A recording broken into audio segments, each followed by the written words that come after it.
আজকে যে আমি গল্পটার ব্যাপারে বলবো তার নাম হলো চোখের স্বপ্ন। চলো দেরি না করে শুরু করা যাক। চোখে স্বপ্ন। অনুপের জীবনে সবকিছুই সাধারণ ছিল। ছোট ঘর, জানলার পাশে একটা টেবিল, আর রাতে পড়াশোনার ফাঁকে চুপচাপ স্বপ্ন দেখা।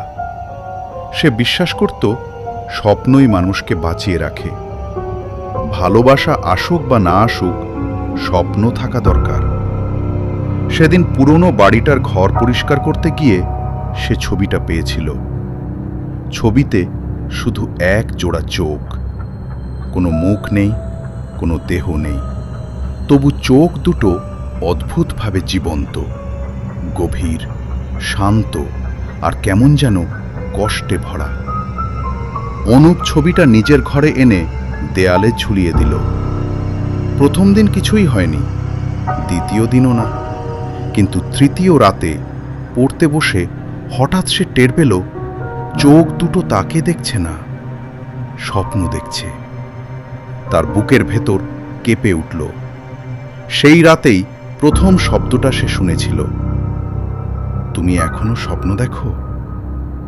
কণ্ঠটা মেয়েলি, খুব নরম, কিন্তু অদ্ভুতভাবে ঠান্ডা। অনুপ চমকে উঠে চারপাশে তাকালো। কে?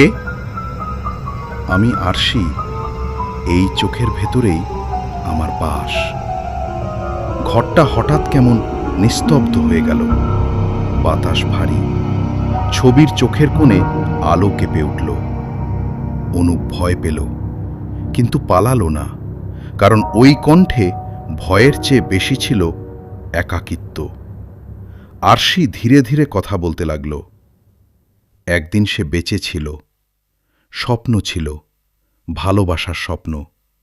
সে বিশ্বাস করত ভালোবাসা মানুষকে পূর্ণ করে, কিন্তু যাকে সে ভালোবেসেছিল সে তাকে অসম্পূর্ণ রেখে চলে যায়। সেই কষ্ট, সেই ভাঙন তাকে ধীরে ধীরে শেষ করে দেয়। আমি মরিনি হঠাৎ, আরশি বলল, আমি ধীরে ধীরে হারিয়ে গিয়েছি, আর শেষে শুধু চোখ হয়ে রয়ে গেছি, স্বপ্নসহ। সেই রাতের পর থেকে প্রতিদিন তাদের কথা হতো। রাত বাড়লে অনুপ টেবিলে বসত, আলো কমিয়ে দিত, আর ছবির দিকে তাকিয়ে থাকত। আরশি তার স্বপ্নের কথা বলত, যেগুলো আর পূরণ হবে না। অনুপ নিজের স্বপ্নের কথা বলত, যেগুলো সে একা বয়ে নিয়ে চলেছে। ভয় ধীরে ধীরে ভালোবাসায় বদলে যাচ্ছিল। এক অদ্ভুত সম্পর্ক, মানুষ আর ভূতের, কিন্তু অনুভূতিটা ছিল একেবারে সত্যি। এক রাতে আরশি হঠাৎ জিজ্ঞেস করল, আমি কি ভয়ঙ্কর? অনুপ কিছুক্ষণ চুপ করে থেকে বলল, না, তুমি শুধু খুব একা। ঘরের বাতাস ঠান্ডা হয়ে গেল। ছবির চোখ দুটো ঝিলমিল করল, যেন কেঁদে উঠতে চাইছে। তুমি জানো, আরশি বলল, আমার চোখে এখনো স্বপ্ন আছে, কিন্তু স্বপ্ন বাঁচতে হলে একটা হৃদয় দরকার। অনুপ কিছু বলল না, চোখ বন্ধ করল। হঠাৎ সে অনুভব করল কেউ যেন আলতো করে তার হাত ধরেছে। স্পর্শটা ঠান্ডা, কিন্তু ভয়ঙ্কর নয়, বরং শান্ত, আশ্রয়ের মতো। সেই রাতে অনুপ ঘুমিয়ে পড়েছিল।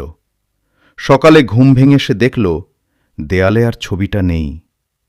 ঘরটা আগের মতোই, কিন্তু কেমন যেন ফাঁকা। অনুপ ধীরে ধীরে আয়নার সামনে গেল। আয়নায় তাকিয়ে সে থমকে গেল। তার চোখে আজ অন্যরকম আলো, গভীর, স্বপ্নে ভরা। কানে ভেসে এলো সেই পরিচিত কণ্ঠ, আমি চলে যাইনি অনুপ, তোমার চোখেই স্বপ্ন হয়ে বেঁচে আছি। অনুপ মৃদু হাসল, কারণ সে বুঝে গেছে কিছু ভালোবাসা দেহ ছাড়িয়ে যায়, মৃত্যুর পরেও চোখে স্বপ্ন হয়ে থেকে যায়।